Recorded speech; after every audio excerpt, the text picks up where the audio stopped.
Shalom saudara-saudara yang menerima anugerah keselamatan di dalam Tuhan Yesus Kristus. Salam penuh kasih bagi kita semua yang menjadi satu saudara di dalam Tuhan.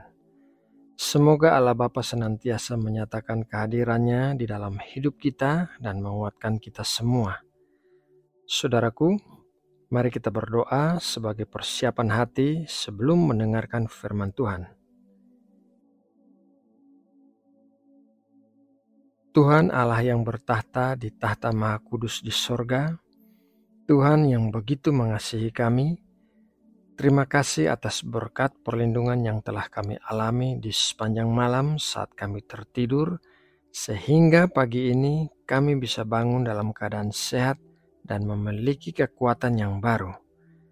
Bapa, sebelum kami memulai aktivitas kami mau mendahulukan mencari wajah-Mu dan mendengarkan firman-Mu, sebab firman-Mu adalah penuntun dan terang di dalam hidup kami.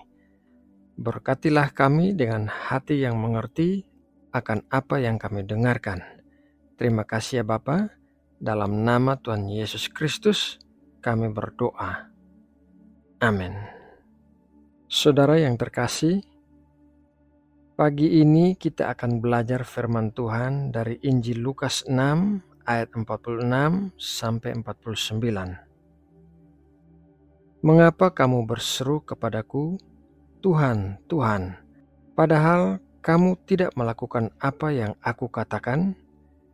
Setiap orang yang datang kepadaku dan mendengarkan perkataanku serta melakukannya, aku akan menyatakan kepadamu dengan siapa ia dapat disamakan. Ia sama dengan seorang yang mendirikan rumah. Orang itu menggali dalam-dalam dan meletakkan dasarnya di atas batu. Ketika datang air bah dan banjir melanda rumah itu tidak dapat digoyahkan karena rumah itu kokoh dibangun. Akan tetapi, barang siapa mendengar perkataanku tetapi tidak melakukannya, ia sama dengan seorang yang mendirikan rumah di atas tanah tanpa dasar. Ketika banjir melandanya, rumah itu segera rubuh dan hebatlah kerusakannya. Ayat Alkitab yang baru saja kita baca adalah pengajaran Tuhan Yesus yang di dalamnya terkandung rahasia cara melakukan firman Tuhan. Melakukan firman Tuhan adalah hal yang paling sulit untuk kita lakukan.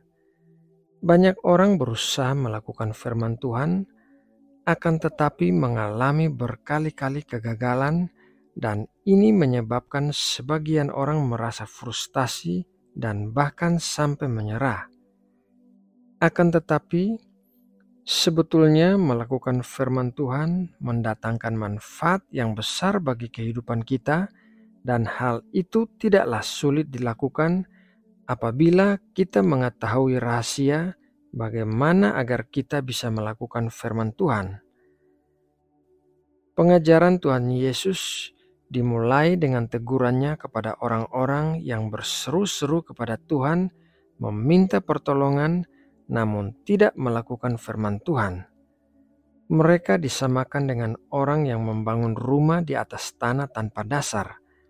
Apabila banjir melanda, maka rumah itu akan rubuh, dan bukan hanya rubuh, melainkan akan mengalami kerusakan yang hebat.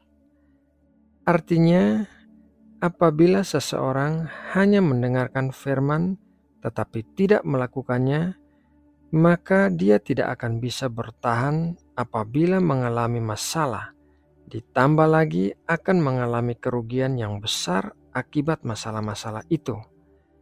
Oleh karena itu, sangatlah penting bagi kita untuk bukan hanya mendengar firman, tetapi juga berusaha melakukannya. Orang yang melakukan firman Tuhan disamakan dengan rumah yang kokoh dan tidak dapat digoyahkan. Dalam pengajarannya, Tuhan Yesus menekankan dua cara agar kita bisa taat melakukan firman Tuhan, yaitu menggali dalam-dalam dan meletakkan dasar di atas batu. Hal yang pertama yaitu menggali dalam-dalam. Saat kita mendengarkan atau membaca firman Tuhan, kita harus melakukannya sambil merenungkan firman itu. Kita harus bertanya kepada Roh Kudus apa yang berusaha disampaikannya kepada kita melalui firman-Nya itu.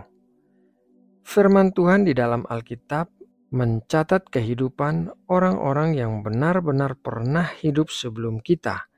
Jadi, pada saat kita membaca atau mendengarkan firman Tuhan tentang kehidupan seorang tokoh Alkitab, kita harus berpikir bahwa itu adalah kisah seorang manusia dan apa yang dialaminya bisa saja terjadi juga kepada kita. Dengan demikian, firman Tuhan menjadi hidup bagi kita, bukan seperti dongeng-dongeng atau novel yang akan kita lupakan begitu kita selesai membacanya. Hal yang kedua yaitu meletakkan dasar di atas batu. Batu di sini berbicara tentang sang batu penjuru, yaitu Tuhan Yesus sendiri. Mari kita membaca Kisah Para Rasul 4 ayat 11. Yesus adalah batu yang dibuang oleh tukang-tukang bangunan, yaitu kamu sendiri. Namun, ia telah menjadi batu penjuru. Agar kita bisa taat melakukan firman Tuhan, kita harus melakukannya dengan bertumpu pada kekuatan Tuhan, bukan kekuatan kita sendiri. Sebagai manusia, kita adalah makhluk lemah yang cenderung memberontak dari firman Tuhan. Oleh karena itu, diperlukan kuasa Tuhan agar memampukan kita untuk bisa melakukan firman-Nya dengan penuh ketaatan. Apabila kita tersandung dan jatuh saat kita berusaha melakukan firman Tuhan, maka kita harus kembali berdiri di atas dasar kekuatan kita, yaitu Tuhan. Pada saat kita melakukan apapun, kita harus melakukannya bagi Tuhan. Dengan pola pikir yang seperti itu, maka kita tidak akan melakukan hal-hal yang akan menyedihkan hati Tuhan, melainkan akan berusaha melakukan kehendak-Nya dengan taat. Saudara yang terkasih, demikianlah renungan firman Tuhan pagi ini. Semoga memberkati dan menguatkan iman percaya kita semua. Mari kita berdoa untuk menutup renungan ini. Bapa Surgawi, Allah yang penuh kasih, kami mengucap syukur telah mendengarkan firman-Mu yang memberkati hidup kami. Ajarilah kami untuk selalu taat menerapkan apa yang menjadi kehendak-Mu di dalam hidup kami. Tuntunlah kami untuk selalu hidup menyenangkan hati-Mu. Kami serahkan segala pergumulan hidup kami ke dalam tangan-Mu, dan kami percaya Engkau Allah yang lebih besar daripada segala persoalan kami. Terima kasih ya Bapa, karena Engkau selalu menyertai dan menolong kami. Kami berdoa menyerahkan segala sesuatu yang akan kami lakukan hari ini ke dalam tangan-Mu. Kiranya Engkau memberikan hikmat agar kami bisa bertindak bijaksana, dan jauhkanlah kami dari pencobaan-pencobaan. Lindungilah kami terhadap segala sesuatu yang jahat. Berkati dan lindungilah juga keluarga kami dan semua orang yang kami kasihi. Terima kasih ya Bapa. Kami juga mau berdoa bagi bangsa Indonesia yang kami kasihi. Kami rindu Indonesia dipenuhi dengan kemuliaan-Mu. Kami rindu terjadi kebangunan rohani di Indonesia, dan kami memohon Engkau mencurahkan belas kasihan-Mu dan memberkati bangsa kami. Kami rindu Indonesia dipulihkan dalam setiap bidang perekonomian, politik, dan pemerintahan. Berkati dan lindungi juga para pemimpin negara kami dimanapun mereka berada saat ini. Terima kasih Bapa.